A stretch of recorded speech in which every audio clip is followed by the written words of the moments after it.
Good morning friends आप सभी का आपके अपने यूट्यूब चैनल गुप्ता जी की पाठशाला में वेलकम है। फ्रेंड्स आज है 27 जून 2025 और आज के बनने वाले सभी करंट अफेयर्स की यहाँ चर्चा करेंगे। लेकिन उससे पहले 26 जून 2025 के करंट अफेयर्स का क्विक रिवीजन करते हैं। फ्रेंड्स पहला क्वेश्चन देखते हैं। फ्रेंड्स, एक नाव पलटने के कारण हाल ही में खबरों में रही लेक ताहो किस देश में स्थित है? तो इसका आंसर हो जाएगा संयुक्त राज्य अमेरिका यानी कि यूनाइटेड स्टेट ऑफ अमेरिका। अगला क्वेश्चन है फ्रेंड्स, सरकारी ई मार्केट प्लेस यानी कि GEM के माध्यम से डिजिटल खरीद में कौन सा राज्य शीर्ष प्रदर्शन करने वाला राज्य बन गया है? तो इसका आंसर हो जाएगा उत्तर प्रदेश। अगला क्वेश्चन है फ्रेंड्स, किस दिन संविधान हत्या दिवस मनाया जाएगा? तो इसका आंसर हो जाएगा 25 जून को। और यह दिवस जो है 25 जून 1975 को लगाए गए इमरजेंसी की याद में मनाया जाएगा। फ्रेंड्स अगला क्वेश्चन है फ्रेंड्स, हाल ही में जारी वैश्विक शांति सूचकांक 2025 में भारत को कौन सा स्थान दिया गया है? तो इसका आंसर हो जाएगा 115वां। तो वैश्विक शांति सूचकांक 2025 में भारत को जहां 115वां स्थान मिला है, वहीं पहले स्थान पर आइसलैंड है, दूसरे स्थान पर आयरलैंड है और तीसरे स्थान पर न्यूजीलैंड है। फ्रेंड्स अगला क्वेश्चन है फ्रेंड्स, वर्ष 2026 में भारत अपना कौन सा अखिल भारतीय घरेलू आय सर्वेक्षण शुरू करेगा? तो इसका आंसर हो जाएगा पहला। और यह सर्वेक्षण जो है मिनिस्ट्री ऑफ सांख्यिकी और कार्यान्वयन मंत्रालय के द्वारा NSSO के माध्यम से संपादित किया जाएगा। फ्रेंड्स अगला क्वेश्चन है फ्रेंड्स, भारत को सतत विकास लक्ष्य यानी कि SDG सूचकांक 2025 में कौन सा स्थान दिया गया है? तो इसका आंसर हो जाएगा 99वां। तो भारत को सतत विकास लक्ष्य सूचकांक 2025 में 99वां स्थान दिया गया है। वहीं फर्स्ट प्लेस पर है फिनलैंड, दूसरे स्थान पर स्वीडन और तीसरे स्थान पर डेनमार्क है। तो याद रखिएगा फ्रेंड्स, पहले स्थान पर फिनलैंड है। अगला क्वेश्चन है, टेस्ट मैच की दोनों पारियों में शतक लगाने वाले ऋषभ पंत कौन से भारतीय विकेटकीपर बन गए हैं? तो इसका आंसर हो जाएगा पहला। अगला क्वेश्चन है फ्रेंड्स, ललित उपाध्याय ने हाल ही में संन्यास ले लिया है, वे किस खेल से संबंधित हैं? तो इसका आंसर हो जाएगा हॉकी। अगला क्वेश्चन है फ्रेंड्स, स्वास्थ्य मंत्रालय ने दुर्लभ रक्त समूहों वाले रोगियों के सुलभ इलाज के लिए रेयर डोनर रजिस्ट्री को किस प्लेटफॉर्म से जोड़ा है? तो इसका आंसर हो जाएगा ई रक्त कोष। अगला क्वेश्चन है फ्रेंड्स, किस देश में कॉन्वेक्स 3 नामक अंतर्राष्ट्रीय परमाणु आपातकालीन अभ्यास आयोजित किया जा रहा है? तो इसका आंसर हो जाएगा रोमानिया। और यह कॉन्वेक्स 3 नामक अंतर्राष्ट्रीय परमाणु आपातकालीन अभ्यास अंतर्राष्ट्रीय परमाणु ऊर्जा एजेंसी और रोमानिया मिलकर के रोमानिया में कर रहा है। फ्रेंड्स अगला क्वेश्चन देखते हैं फ्रेंड्स, ईरान ने किस देश में अमेरिका के खिलाफ ऑपरेशन बसायर अल फतह के तहत हमला किया है? तो इसका आंसर हो जाएगा कतर। अगला क्वेश्चन देखते हैं फ्रेंड्स, किस शहर में भारत का पहला of grid green hydrogen pilot plant शुरू किया गया है? तो इसका आंसर हो जाएगा कच्छ, गुजरात में। तो देखिए फ्रेंड्स, भारत का पहला of grid green hydrogen pilot plant जो है अडानी समूह के द्वारा कच्छ में शुरू किया गया है। फ्रेंड्स और यह भारत का पहला, ध्यान रखिएगा फ्रेंड्स। अगला क्वेश्चन है फ्रेंड्स, हाल ही में समाचारों में देखा गया द्रविड़ो गैको कुन्नूर किस प्रजाति से संबंधित है? तो इसका आंसर हो जाएगा छिपकली यानी कि गेको। अगला क्वेश्चन है फ्रेंड्स, अंबुबाची उत्सव प्रतिवर्ष किस राज्य में मनाया जाता है? तो असम के कामाख्या मंदिर में मनाया जाता है। फ्रेंड्स अगला क्वेश्चन है फ्रेंड्स, भारत के अंतरिक्ष यात्री शुभांशु शुक्ला किस मिशन के तहत स्पेस की यात्रा पर गए हैं? तो इसका आंसर हो जाएगा एक्सियोम 4 मिशन। अगला क्वेश्चन है फ्रेंड्स, अंतर्राष्ट्रीय आलू केंद्र यानी कि CIP के दक्षिण एशिया क्षेत्रीय केंद्र की स्थापना कहाँ की जा रही है? तो इसका आंसर हो जाएगा आगरा, उत्तर प्रदेश में। फ्रेंड्स और बात हुई है यहाँ पर अंतर्राष्ट्रीय आलू केंद्र के। फ्रेंड्स तो देखिए अंतर्राष्ट्रीय आलू केंद्र जो है लीमा पेरू में स्थित है। फ्रेंड्स भारत में भी आलू के अनुसंधान के लिए केंद्रीय आलू अनुसंधान केंद्र हिमाचल के शिमला में स्थित है। फ्रेंड्स अगला क्वेश्चन है फ्रेंड्स, चलिए फ्रेंड्स अगला क्वेश्चन देखते हैं, इफ्को किस देश में अपना पहला विदेशी नैनो उर्वरक संयंत्र स्थापित करने जा रहा है? तो इसका आंसर हो जाएगा ब्राजील।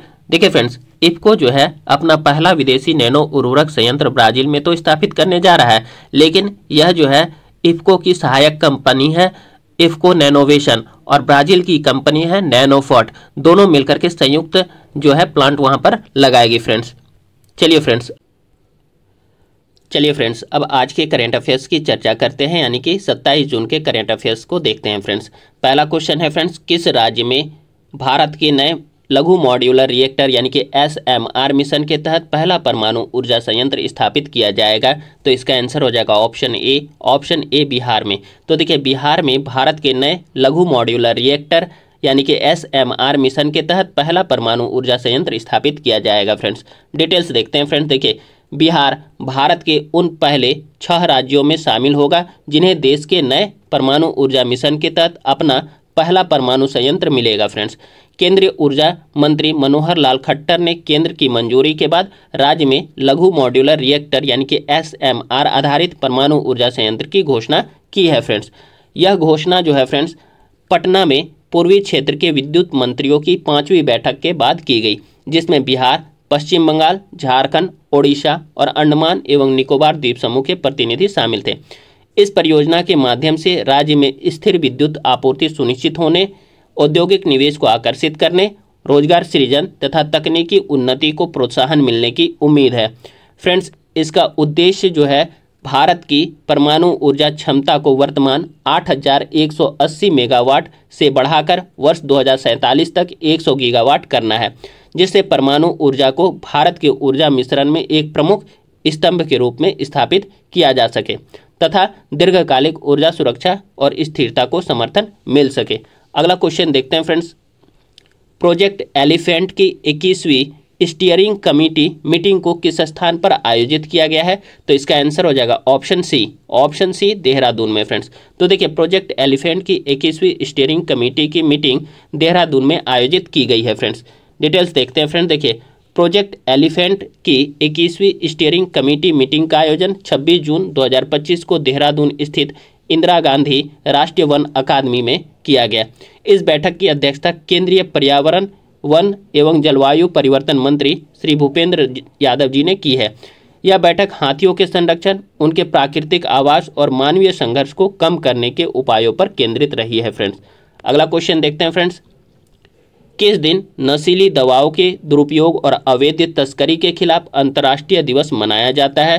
तो इसका आंसर हो जाएगा फ्रेंड्स ऑप्शन सी 26 जून को फ्रेंड्स। तो देखिए, प्रतिवर्ष 26 जून को नशीली दवाओं के दुरुपयोग और अवैध तस्करी के खिलाफ अंतर्राष्ट्रीय दिवस मनाया जाता है फ्रेंड्स। डिटेल्स देखते हैं फ्रेंड्स। देखिए, प्रत्येक वर्ष 26 जून को नशीली दवाओं के दुरुपयोग और अवैध तस्करी के खिलाफ अंतर्राष्ट्रीय दिवस मनाया जाता है। संयुक्त राष्ट्र महासभा ने 7 दिसंबर 1987 ईस्वी को अपने एक प्रस्ताव में इस पर सहमति का निर्णय लिया था फ्रेंड्स। इस वर्ष भी 26 जून 2025 को नशीली दवाओं के दुरुपयोग और अवैध तस्करी के खिलाफ अंतर्राष्ट्रीय दिवस मनाया गया है फ्रेंड्स। अब देखिए, इसे जो है विश्व ड्रग्स दिवस के रूप में भी जाना जाता है, जिसका उद्देश्य पूरे विश्व में अवैध नशीली दवाओं के उपयोग को समाप्त करने के प्रयास में कार्रवाई और सहयोग को बढ़ाना है फ्रेंड्स। 2025 की जो थीम है फ्रेंड्स, वह है चक्र को तोड़ो, #संगठित अपराध को रोको, यानी कि दीर्घकालिक कार्रवाई और सुधार का आह्वान करती है फ्रेंड्स। अगला क्वेश्चन चलिए फ्रेंड्स, अगला क्वेश्चन देखते हैं, काफ़ी इंपॉर्टेंट है, ध्यान से फ्रेंड्स। देखिए, सरकारी स्कूलों में शैक्षणिक रूप से कमजोर छात्रों को तकनीक के माध्यम से आगे बढ़ाने के लिए विद्या शक्ति पहल किस राज्य में शुरू की गई है? तो इसका आंसर हो जाएगा ऑप्शन बी बिहार राज्य में फ्रेंड्स। तो देखिए, बिहार राज्य में स्कूलों में शैक्षणिक रूप से कमजोर छात्रों को तकनीक के माध्यम से बढ़ाने के लिए विद्या शक्ति पहल की शुरुआत की गई है फ्रेंड्स।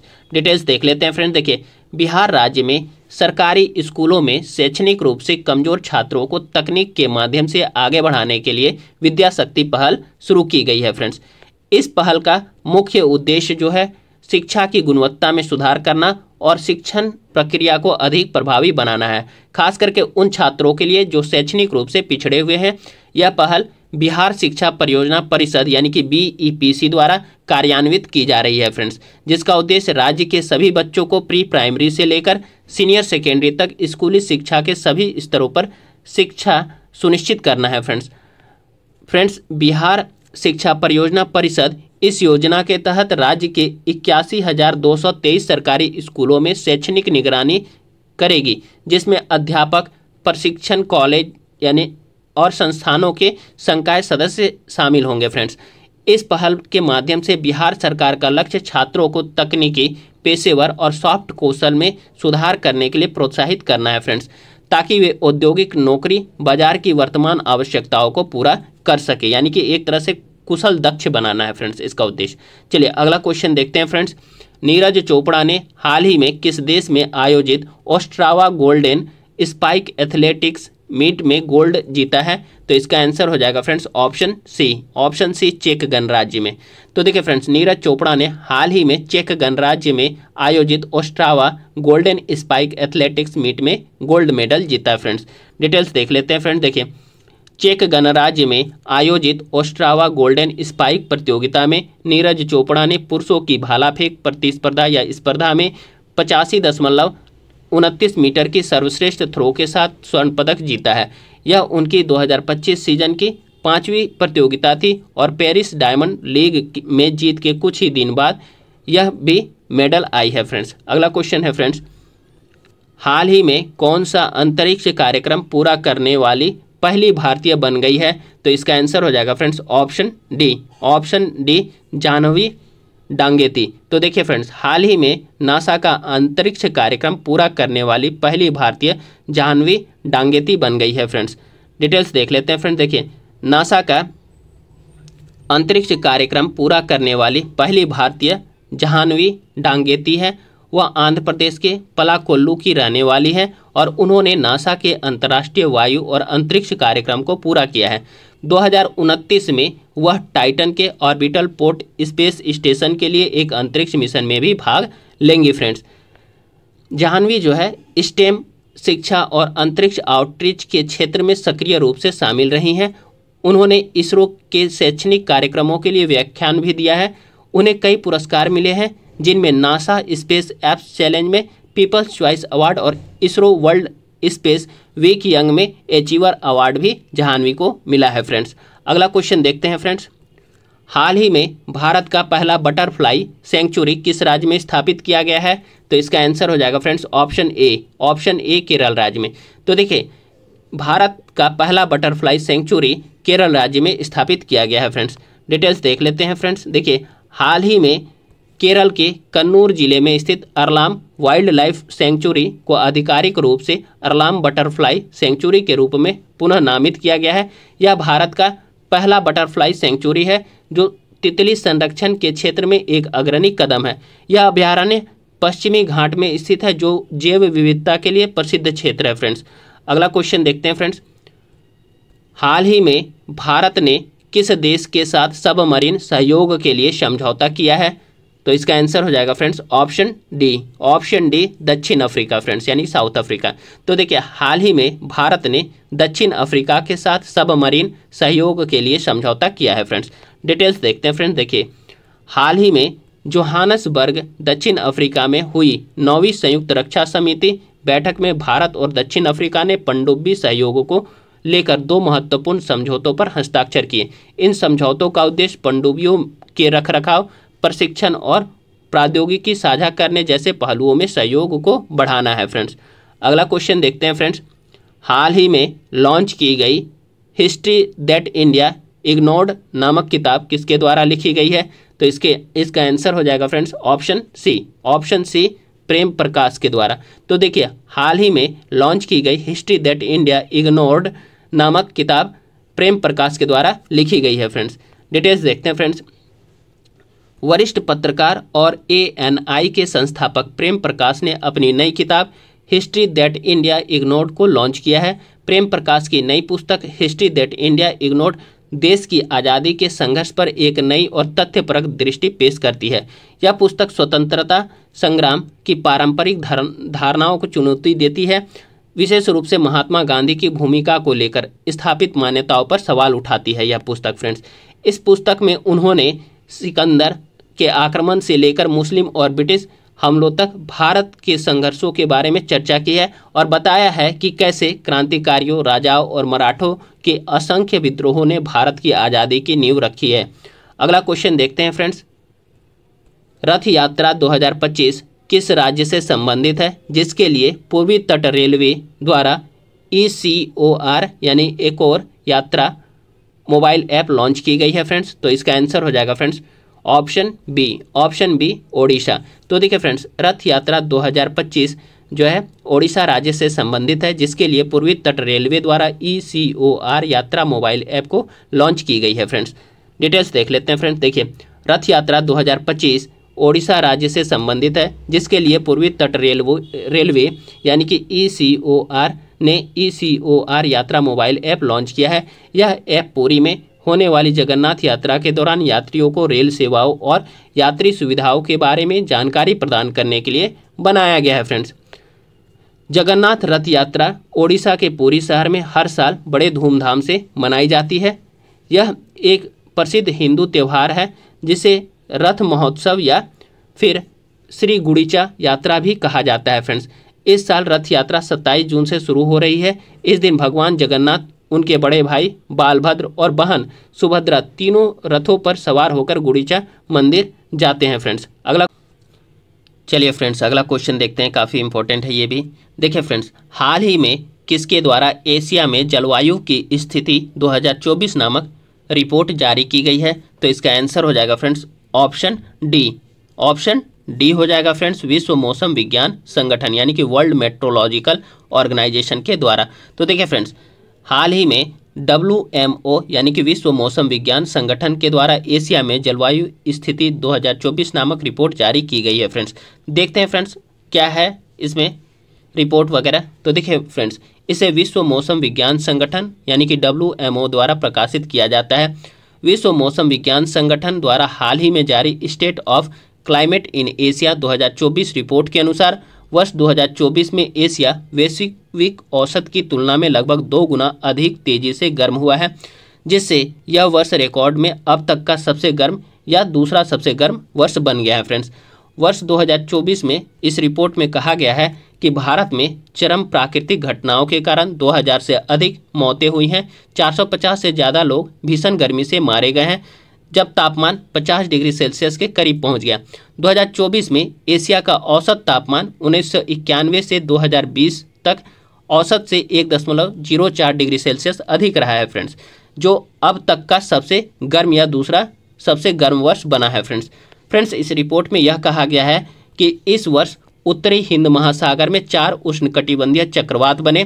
4 में से 3 चक्रवात जो है बंगाल की खाड़ी के ऊपर बने, जिनमें रेमल है, दाना है और फेंगल है फ्रेंड्स, तथा एक अरब सागर के ऊपर बना जो कि आशना है फ्रेंड्स।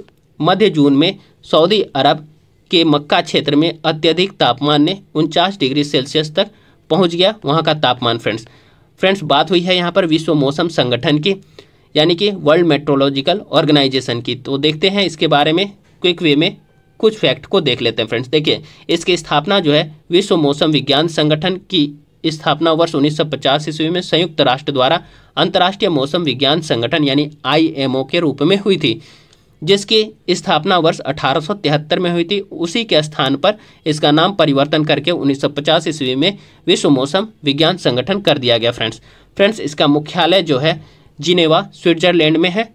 इसकी स्थिति जो है फ्रेंड्स संयुक्त राष्ट्र की एक विशेष एजेंसी के रूप में है। फोकस इसका जो है फ्रेंड्स वो मौसम विज्ञान, जलवायु विज्ञान और जल विज्ञान से संबंधित क्षेत्र है फ्रेंड्स। अगला क्वेश्चन देखते हैं, एशिया पैरा बैडमिंटन चैंपियनशिप 2025 किस देश में आयोजित किया गया है, जिसमें भारतीय टीम को पहला स्थान प्राप्त हुआ है फ्रेंड्स। इसका आंसर हो जाएगा ऑप्शन सी थाईलैंड।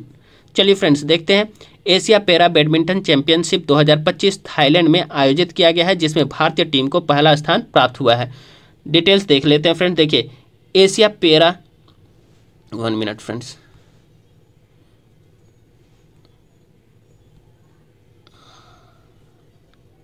हाँ, Asia para badminton championship 2025 Thailand में आयोजित की गई थी, जिसमें भारतीय टीम ने 27 पदक जीतकर पहला स्थान हासिल किया है फ्रेंड्स। इसमें 4 स्वर्ण, 10 रजत और 13 कांस्य पदक शामिल हैं। यह चैंपियनशिप 17 से 22 जून तक आयोजित की गई थी। भारतीय टीम का यह अब तक का सर्वश्रेष्ठ प्रदर्शन है फ्रेंड्स। अगला क्वेश्चन देखते हैं फ्रेंड्स, किस राज्य ने हाल ही में ट्रांसजेंडर समुदाय को OBC का दर्जा दिया है? तो इसका आंसर हो जाएगा फ्रेंड्स ऑप्शन ए असम राज्य ने। तो देखिए असम ने हाल ही में ट्रांसजेंडर समुदाय को ओबीसी का दर्जा दिया है फ्रेंड्स। डिटेल्स देखते हैं फ्रेंड्स। देखिए असम के मुख्यमंत्री हेमंत बिस्वा शर्मा ने हाल ही में घोषणा की है कि असम में ट्रांसजेंडर समुदाय को अब ओबीसी यानी कि अन्य पिछड़ा वर्ग का दर्जा दिया जाएगा। समानांतर कदम उठाते हुए उन्होंने महिला एवं बाल विकास विभाग यानी कि WCD के तहत कार्यकर्ताओं के लिए पर्यवेक्षक स्तर के पदों पर 50% आरक्षण की घोषणा की है फ्रेंड्स, जिससे सरकारी ढांचे के भीतर उनके करियर की प्रगति को बढ़ावा मिलेगा फ्रेंड्स असम में अब ट्रांसजेंडर व्यक्तियों को शिक्षा और रोजगार में आरक्षण का लाभ मिलेगा। उन्हें ओबीसी वर्ग की कल्याणकारी योजनाओं में भी शामिल किया जाएगा। यह असम में ट्रांसजेंडर अधिकारों को मिली पहली बड़ी राज्य स्तरीय मान्यता है फ्रेंड्स। अगला क्वेश्चन देखते हैं फ्रेंड्स। हाल ही में किस स्थान पर 76वां नाटो शिखर सम्मेलन आयोजित किया गया है? तो इसका आंसर हो जाएगा friends option D the Hague Netherland में फ्रेंड्स। तो देखिए हाल ही में जो है द हेग में 76वां नाटो शिखर सम्मेलन आयोजित किया गया है। डिटेल्स देख लेते हैं फ्रेंड्स। देखिए 76वां नाटो शिखर सम्मेलन 2025 नीदरलैंड के हेग शहर में आयोजित किया गया था। यह पहली बार था जब नीदरलैंड में नाटो शिखर सम्मेलन आयोजित किया गया था। शिखर सम्मेलन में सदस्य देशों के राष्ट्राध्यक्षों और सरकारों के प्रमुखों ने भाग लिया। फ्रेंड्स शिखर सम्मेलन में रक्षा खर्च बढ़ाने और यूक्रेन के लिए समर्थन की पुष्टि करने जैसी महत्वपूर्ण निर्णय लिए गए हैं फ्रेंड्स पश्चिमी सैन्य गठबंधन उत्तरी अटलांटिक संधि संगठन यानी नाटो के देशों ने अपने रक्षा खर्च को 2035 तक अपने सकल घरेलू उत्पाद यानी GDP के 5% तक बढ़ाने पर सहमति व्यक्त की है। 5% में से 3.5% यानी 3.5% मुख्य रक्षा आवश्यकताओं के लिए आवंटित किया जाएगा और 1.5% रक्षा और बुनियादी ढांचे और उद्योग में सुरक्षा संबंधी निवेश पर खर्च किया जाएगा फ्रेंड्स अगला शिखर सम्मेलन जो है 2026 में तुर्की में आयोजित किया जाएगा। बात हो रही है यहाँ पर उत्तरी अटलांटिक संधि संगठन यानी नाटो। तो नाटो के बारे में कुछ फैक्ट को देखते हैं फ्रेंड्स। देखिए फ्रेंड्स उत्तरी अटलांटिक संधि संगठन एक सैन्य गठबंधन है। संगठन ने सामूहिक सुरक्षा की व्यवस्था बनाई है जिससे के अंतर्गत जो है सदस्य राज्य बाहरी आक्रमण की स्थिति में सहयोग करने के लिए सहमत होंगे, जितने भी सदस्य होंगे फ्रेंड्स। अब इसकी स्थापना जो है फ्रेंड्स 4 अप्रैल 1949 ईस्वी को वाशिंगटन संधि के द्वारा किया गया था फ्रेंड्स। इसका मुख्यालय ब्रुसेल्स बेल्जियम में है। वर्तमान महासचिव मार्क रूटे हैं। वर्तमान में सदस्यों की संख्या 32 है फ्रेंड्स। और स्वीडन जो है 7 मार्च 2024 को नाटो में शामिल होने वाला 32वां देश था फ्रेंड्स। अगला क्वेश्चन देखते हैं फ्रेंड्स। धोखाधड़ी वाले डिजिटल लेन देन को रोकने के लिए डिजिटल पेमेंट इंटेलिजेंस प्लेटफॉर्म किस संस्था की पहल है? तो इसका आंसर हो जाएगा फ्रेंड्स ऑप्शन सी भारतीय रिजर्व बैंक यानी कि RBI की फ्रेंड्स। देखिए धोखाधड़ी वाले डिजिटल लेन देन को रोकने के लिए डिजिटल इंटेलिजेंस प्लेटफॉर्म जो है भारतीय रिजर्व बैंक के द्वारा पहल की गई है फ्रेंड्स। डिटेल्स देखते हैं फ्रेंड्स। देखिए हाल ही में भारतीय रिजर्व बैंक यानी कि RBI ने डिजिटल पब्लिक इंफ्रास्ट्रक्चर DPI के रूप में डिजिटल पेमेंट इंटेलिजेंस प्लेटफॉर्म विकसित करने के लिए प्रमुख सार्वजनिक और निजी क्षेत्रों के बैंकों को शामिल किया है friends digital payment intelligence platform भारतीय रिजर्व बैंक यानी RBI की एक पहल है। इसका उद्देश्य धोखाधड़ी वाले डिजिटल लेन देन को रोकने के लिए वास्तविक समय में साझाकरण और खुफिया जानकारी एकत्र करने की अनुमति देकर धोखाधड़ी जोखिम प्रबंधन में सुरक्षा प्रदान करना है friends reserve bank innovation hub यानी कि RBIH 5 से 10 बैंकों के साथ एक प्रोटोटाइप बना रहा है। DPIP भुगतान संबंधित धोखाधड़ी को नियंत्रित करने के लिए उन्नत तकनीकों का उपयोग करेगा। अगला क्वेश्चन देखते हैं फ्रेंड्स। पंचायती राज मंत्रालय ने किस राष्ट्रीय पहल के तहत प्रशिक्षकों का प्रशिक्षण यानी TOT कार्यक्रम शुरू किया है? तो इसका आंसर हो जाएगा फ्रेंड्स ऑप्शन डी आज़ादी के अमृत महोत्सव के तहत। तो देखिए पंचायती राज मंत्रालय ने आज़ादी का अमृत महोत्सव राष्ट्रीय पहल के तहत प्रशिक्षकों का प्रशिक्षण कार्यक्रम शुरू किया है फ्रेंड्स। डिटेल्स देखते हैं फ्रेंड्स। हाल ही में पंचायती राज मंत्रालय ने आज़ादी का अमृत महोत्सव के तहत प्रशिक्षकों का प्रशिक्षण यानी TOT कार्यक्रम शुरू किया है। इसका उद्देश्य पंचायतों की स्वयं के स्रोत राजस्व उत्पन्न करने की क्षमता में सुधार करके उनकी वित्तीय स्वतंत्रता को बढ़ावा देना है फ्रेंड्स। यह कार्यक्रम भारतीय प्रबंधन संस्थान यानी कि IIM अहमदाबाद के सहयोग से राष्ट्रीय ग्राम स्वराज अभियान के तहत चलाया जा रहा है। अगला क्वेश्चन देखते हैं फ्रेंड्स, हाल ही में खबरों में रहा मूल्य समर्थन योजना यानी PSS किस व्यापक योजना का हिस्सा है? तो इसका आंसर हो जाएगा फ्रेंड्स ऑप्शन डी प्रधानमंत्री अन्नदाता आय संरक्षण अभियान।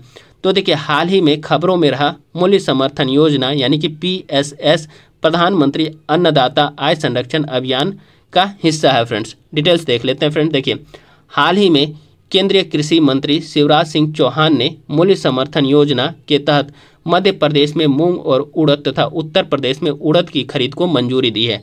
मूल्य समर्थन योजना यानी कि PSS 2018 में शुरू की गई प्रधानमंत्री अन्नदाता आय संरक्षण अभियान का हिस्सा है।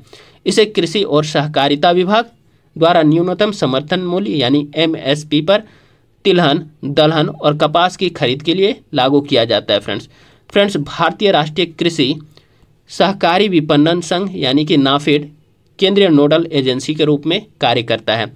फ्रेंड्स, आज का सेशन यहीं समाप्त होता है। कल पुनः जो है आपके समक्ष नए सेशन के साथ मैं उपस्थित होऊंगा फ्रेंड्स। आप लोग गुप्ता जी की पाठशाला यूट्यूब चैनल को सब्सक्राइब कीजिए फ्रेंड्स। आप लोग वीडियो को अधिक से अधिक शेयर कीजिए विभिन्न ग्रुप में फ्रेंड्स।